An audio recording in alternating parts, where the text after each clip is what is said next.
Bonjour à vous.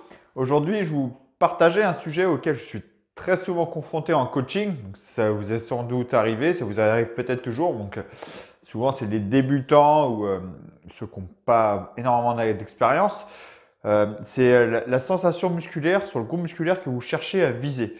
Donc, je vais parler de connexion neuromusculaire en fait.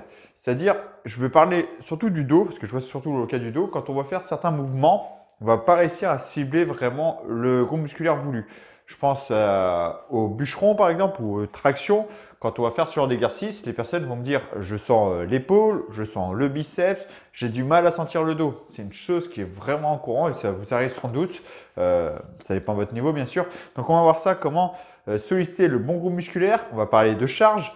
Est-ce que c'est important de mettre toujours lourd? L'intérêt qu'il y a vraiment, est-ce qu'il y a vraiment un intérêt? Oui, bien sûr, il y en a un, sinon j'aurais pas fait cette vidéo, mais il y a un réel intérêt de bien se concentrer sur le groupe musculaire en question. Donc, on va voir tout ça dans cette vidéo. Alors, déjà, le bûcheron, qu'est-ce que c'est? Donc, le bûcheron, c'est un exercice vraiment phare pour travailler le dos. Le bûcheron, le rowing. Donc là, je vais vous montrer l'exemple avec un kettlebell, donc avec un halter, peu importe, hein, j'ai pris le kettlebell, j'ai pris là le truc que j'avais sous la main.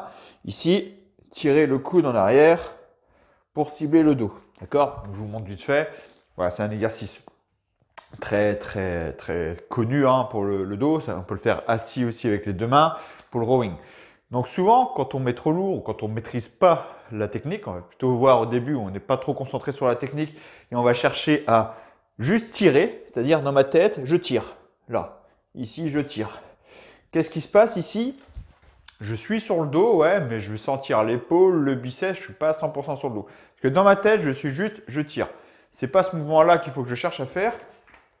Ici, c'est je cherche à amener l'épaule en arrière. Donc le fait de déjà amener l'épaule en arrière ici, ramener les omoplates, resserrer les omoplates, déjà le dos, le grand dorsal, les muscles du rhomboïde, donc les fixateurs des omoplates, vont être sollicités. Alors que si je tire juste le coude en arrière, vous voyez, l'épaule ne part pas en arrière. Déjà rien que là, ça fait toute la différence. Donc on part l'épaule en arrière, en plus après le coude va suivre.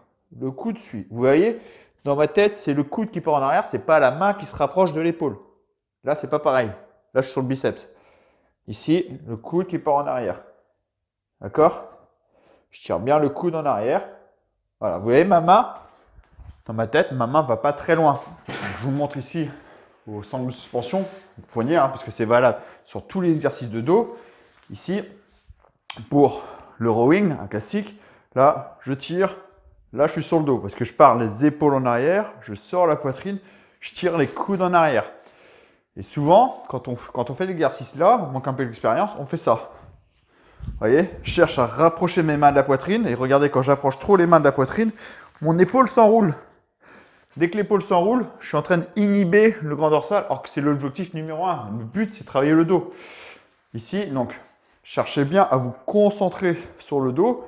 Je tire les épaules en arrière, les coudes en arrière, ici, hop, et je reviens. Je vous conseille de le faire assez lentement. C'est beaucoup plus facile à bien sentir le dos. Donc, cherchez bien à mettre les coudes en arrière, les épaules en arrière, je tire. Voilà, je ne pense pas à mes mains, je pense à resserrer les omoplates pour cibler le dos. D'accord? Alors, autre façon qui va vraiment vous aider, alors là, c'est la méthode en lent. Ça, c'est vraiment une très bonne méthode. Hein. Enfin, en lent pour bien contrôler. Des séries longues marchent aussi, hein. Faire des séries de 30 pour bien chauffer, mais avec un mouvement propre. Sinon, en unilatéral, donc là, je vous montre avec un élastique. Ici, donc pareil, je tire ici, les coudes en arrière, c'était ça. Hein. D'accord, je cherche bien à mettre les coudes en arrière. Sinon, un truc qui est bien en unilatéral, c'est d'un bras. D'accord? Je me concentre que sur un bras. Et ça, souvent, à chaque fois, ça fait rire. Quand on le teste, ça marche super bien. Je le fais au Pilates, je le fais dans tous mes cours de coaching. Ici, je vais chercher à prendre l'élastique. Et avec mon autre main, je vous ai dit, c'est le dos qui va chercher à travailler. Le grand dorsal ici, toute cette partie haute du dos, celle qui fait la forme en V, ici. Donc, je vais chercher à toucher, appuyer. Au début, c'est décontracté. D'accord? Il n'y a pas de contraction. Je mets l'épaule en arrière. Je commence à mettre mon dos sous tension. Déjà, là, je sens que ça se contracte. Et après, je vais tirer le coude en arrière en restant un petit peu traîné dessus, en sentant que le dos se contracte. Le fait de toucher, ça aide grandement à faire comprendre au cerveau où je veux travailler. D'accord? Parce que si on tire juste, encore une fois, je le répète, si on tire juste ici, le dos va travailler Et le problème, c'est que votre groupe musculaire le plus faible ou le plus facile à solliciter ou à faire comprendre au cerveau va prendre le dessus. Vous allez, en général, quand on le fait, on sent que les biceps parce que le cerveau il est habitué à travailler le biceps. Le biceps, c'est un petit groupe musculaire. Donc, il faut vraiment se concentrer. Ici, je touche, je tire, je me concentre sur mon dos, je reviens. Rien que là, c'est pas lourd. Hein. Rien que là, quand je vous montre en moyen, moi, je sens direct le dos. Je le sens direct. Là, j'ai même pas senti le biceps, je sens direct le dos. Quand on est plus avancé, je ne dis pas que c'est pas bien de travailler le biceps, ça dépend ce que vous cherchez à faire. Hein. Moi, ça m'arrive des fois de additionner les deux, travailler de dos et de biceps. Par exemple, ici, je vais tirer le coude en arrière, je tourne la paume de main vers moi et je rapproche l'avant-bras. Donc là, c'est beaucoup plus technique. Premièrement, je vais travailler le dos et après, je vais solliciter le biceps parce que je cherchais à ramener la main vers le haut. D'accord? Et ce qui est important, c'est la bonne exécution du mouvement. Ce qu'il ne faut surtout pas faire quand on fait l'exercice de dos, c'est chercher à tirer l'épaule qui vient de s'enrouler vers l'avant. Là, on n'est que sur le biceps, pas du tout sur le dos. Un peu le petit pectoral. Le petit pectoral, je le répète, c'est un muscle qui va chercher à enrouler l'épaule. Donc, ça fait faire ce mouvement-là, vraiment pas intéressant. Donc, voilà, faites bien attention. Donc, je suis beaucoup sur le dos parce que c'est vraiment le dos en général où il y a le plus de défauts, hein, on a plus de mal à solliciter. Donc, cherchez bien à tirer l'épaule en arrière, concentrer sur le dos pour bien cibler le dos. Deuxièmement, l'intérêt aussi qu'il y a sur le dos, pourquoi je suis beaucoup sur le dos, c'est que beaucoup de gens ont des problèmes aussi au trapèze parce que on va souvent se concentrer aussi sur tous les exercices. Alors, quand je vous montre le dos, hein, je vous montre sous tous les angles, c'est fait exprès parce que ça a toujours la même posture au niveau de l'omoplate. On va chercher à, je prends un peu plus court pour que vous puissiez voir. Souvent, quand on fait, que c'est un peu dur, on fait ça, vous voyez, mon épaule elle monte.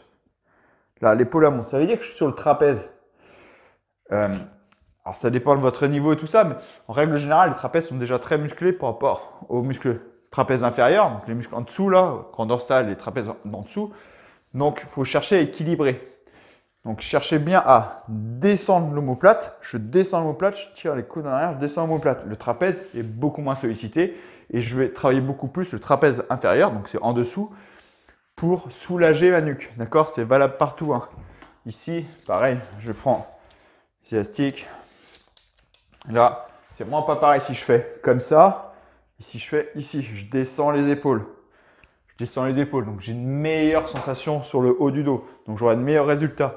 Si vous voulez chercher, si vous faire cet exercice-là, c'est vraiment pour travailler la partie globale du dos, un peu les trapèzes, mais vraiment la partie que vous voulez vraiment travailler, c'est la partie ici. Si vous voulez travailler les trapèzes, on va plutôt prendre l'élastique en bas, chercher à tirer de bas vers le haut, et chercher à travailler le muscle que vous voulez travailler. D'accord? C'est surtout sur ça que j'assiste. Donc, il faut vraiment vous connaître. Ici, là, si je suis ici, là, je suis sur le dos et le trapèze. Mon objectif, il est ici, c'est pas le trapèze. Moi, je ne veux pas travailler le trapèze. Donc là, d'accord, je mets bien les coudes en arrière. Entre parenthèses, je tire, je tournais pour vous regarder. À ne surtout pas faire. Donc là, il n'y a pas de résistance, donc ça va. Mais ne tournez pas la tête quand vous faites ce mouvement-là. Hein, parce que justement, la nuque est quand même sollicitée souvent. Donc faites attention. Donc voilà, hein, pareil ici, je vous montre ici. Là, c'est pas bon. Vous voyez, trapèze, les épaules dans les oreilles. Donc je mets bien les épaules basses, le coude en arrière. Ici, je reviens. Ok. Après, est-ce que ça vaut le coup de mettre lourd? Donc là, je vous montre pour le dos, hein, mais pour les cuisses, c'est pareil. Hein. Le squat, c'est pareil. Quand on se concentre bien ici en squat, je me concentre sur les cuisses, rien qu'en léger, je me concentre bien sur les cuisses. Ça va me brûler vraiment les cuisses. Si vous mettez très lourd, on va avoir tendance à être ici, là. Enfin, pas forcément bien faire le mouvement. On peut bien faire le mouvement, mais peut-être qu'il y a d'autres groupes musculaires qui vont prendre le relais aussi, nous aider. Donc, on ne sera peut-être pas à 100% sur le groupe musculaire ciblé. Moi, je vois souvent certains exercices, les fentes au TRX par exemple, c'est un exercice où j'ai de superbes sensations aux cuisses et pourtant, je mets beaucoup moins lourd qu'en squat. Donc, c'est une jambe normale, mais je mets moins lourd qu'en fente classique. D'accord? Parce que je me concentre à 100%, vraiment avec cet accessoire-là, j'ai réussi à me concentrer vraiment à 100% sur le groupe musculaire que je veux cibler. Et j'ai des sensations, elles sont merveilleuses. Vous voyez, c'est le pied dans la sangle, je descends et je remonte. Je vous ai déjà montré cet exercice-là. Donc là, elle est un peu haute, je vous montre vite fait. Hop, cet exercice où je descends et je remonte. Là, j'arrive tellement à bien me concentrer sur le groupe musculaire voulu, à inhiber la jambe arrière, que j'ai une sensation sur le muscle, sur les muscles des cuisses. C'est formidable, moi j'adore. Donc voilà, après, est-ce qu'il faut mettre lourd ou pas? Voilà, je vais en venir à ça.